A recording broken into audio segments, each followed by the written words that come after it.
Hoi and hello and welcome to Prism Coaching, where we talk openly and honestly about the things that keep us from performing our very best. I'm Jennifer.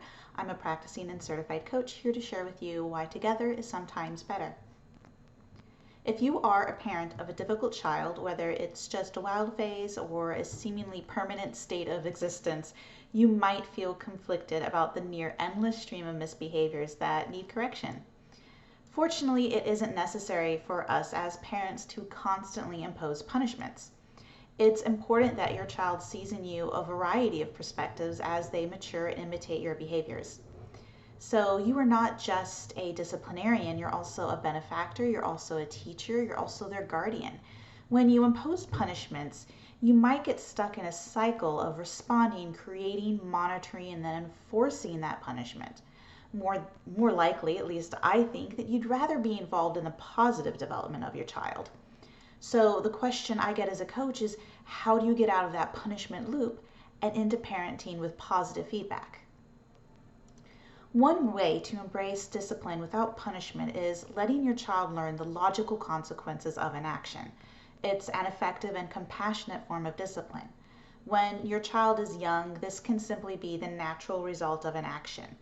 I told you not to run with ice cream. You ran with it, the ice cream fell, and now you don't have any ice cream. That's absolutely fine. You set a rule, they broke it, and now they have to live with the consequences. Hopefully, they'll learn not to run with the ice cream. Sometimes, though, the situation does warrant intervention. This might be for repeat offenders, especially if it's a serious rule, or for instances where the natural consequences are too severe just to wait and see if they happen. Generally, the rule of thumb that I like to use is if there's going to be bodily harm or an irrevocable consequence, then it's time to step in. Assuming that you've already set the boundary for the established behavior and that the child knows it's inappropriate, you may be at the point to impose a consequence. For learning, though, the natural consequence should still be logically connected to the questionable behavior. Dr. Jane Nelson describes logical discipline as 3 R's: related, respectful, and reasonable. For example, your teenager betrays your trust by not being where they said they would be, so now they have to check in with you periodically. Or maybe they don't get to go to that late night movie, or maybe if they were driving, they don't get to use the car anymore. But taking away video games and making the house more unappealing, it probably isn't going to help keep them safe at home. In fact, it might actually make sneaking out more appealing. So you want to keep the discipline as related as possible to what the natural consequences would be. It may help to form an if-then statement. This helps set up accountability and makes your expectations clear. If you lie to me about where you spend the night in our local area, then you won't be able to spend the weekend out of town with your friends. Notice how this message was delivered. It puts the control in the hands of your child. Their action determines the consequence. When they earn your trust, for example, by coming home on time or returning the car when promised, by meeting whatever criteria you've set, then the restriction goes away.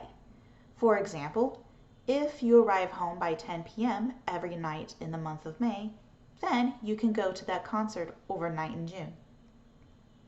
In many cases, it's also beneficial to explain your decision. There's actually a lot of research behind this, but people are generally more compliant when there's a reason, even if it isn't a compelling reason.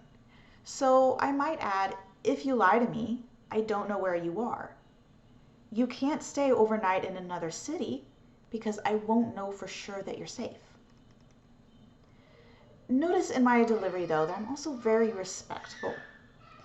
As a parent, you focus on the undesirable behavior and not the child itself.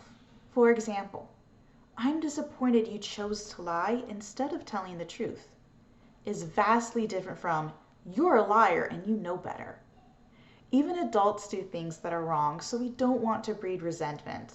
We want to get self-control. The language we use and the way we phrase our discipline greatly influences the impact that discipline has. But regardless of how perfect our delivery is, if you're a tiny, impulsive, developing child who doesn't have full neurological development, good behaviors are still really difficult.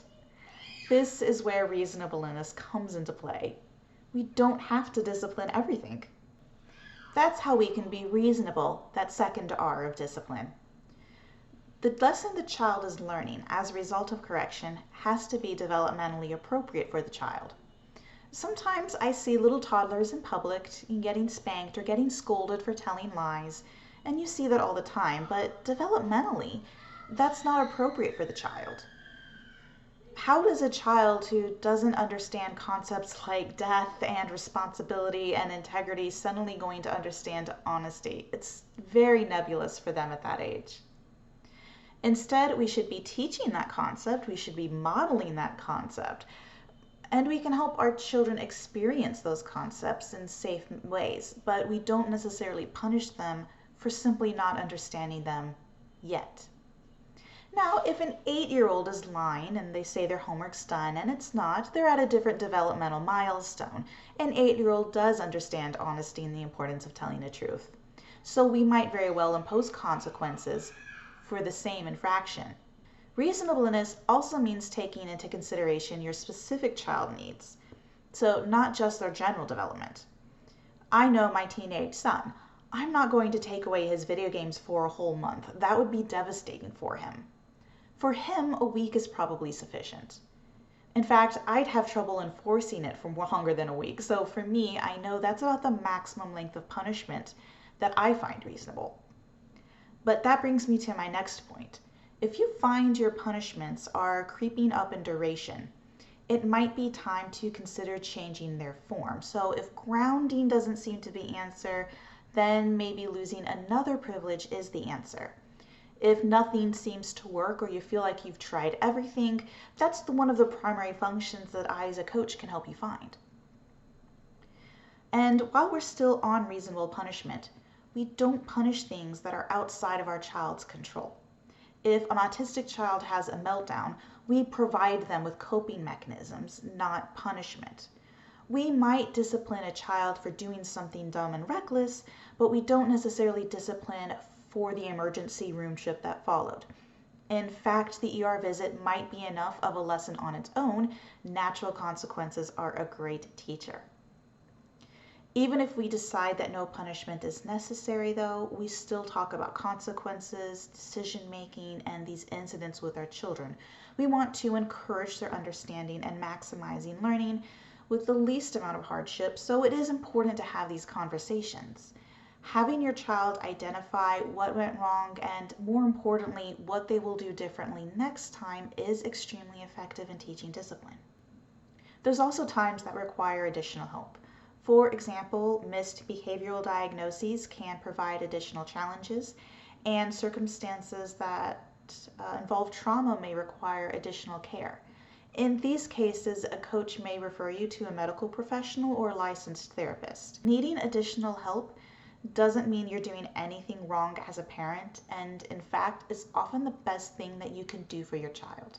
There's a lot that can be said on this subject. Parenting is a difficult subject to exhaust, but knowing your child's developmental milestones is really important, as is setting and making clear expectations. I can't emphasize that enough. If you're familiar at all with accountability, you'll notice in a lot of places that you can actually swap parent-child and employer and employee, because a lot of the principles are the same. So if you have those skills in the workplace, you can absolutely transfer them over to parenting.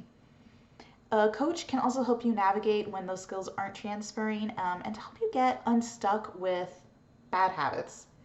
Thank you so much for watching. If you'd like to see more, please hit like and subscribe. Be kind to yourself and good to others. Bye.